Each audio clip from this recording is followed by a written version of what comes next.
आत्मा ना कभी मरती न जरती आग में यारो। अरे जिंदगी कोरा कागज है लगाओ दाग ना यारो।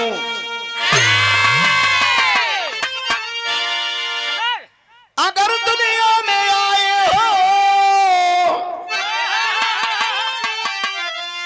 तो तुम भगवान बन जाओ। कहें सदगुरु नहीं भगवान तो इंसान बन जाओ।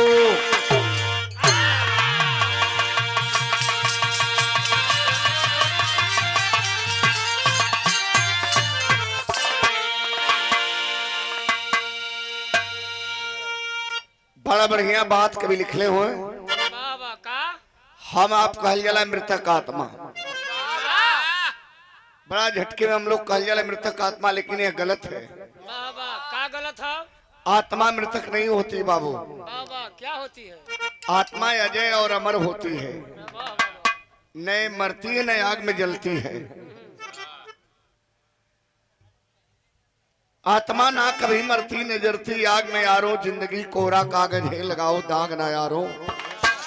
अगर दुनिया में आए हो तो तुम भगवान बन जाओ, नहीं भगवान तो कम से कम इंसान तो बन जाओ। ये जीवन जिंदगी ये क्या है बाबू? आइए धरिए।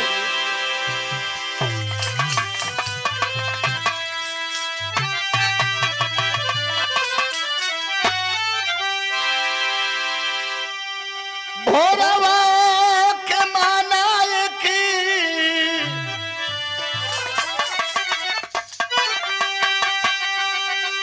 भोरवा के मानाए की जीवा का जन्मवा दोपहरी जवनिया समान।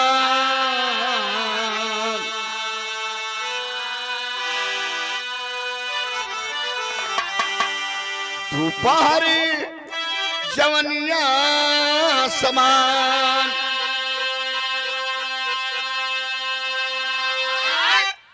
आईली सजैया तय बाबू समझा बुढ़ैया। आईली सजैया त समझा बुढ़ैया। आधी रात कैले प्यार।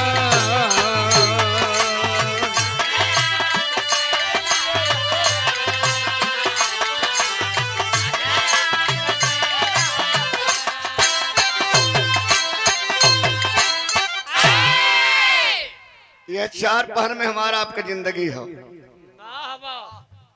भोर में जन्म हो गए, दोपहर आता जवानी आ गई, शाम हो तो बुढ़ाई आ जाई, आधी रात जानते हैं क्या होगा?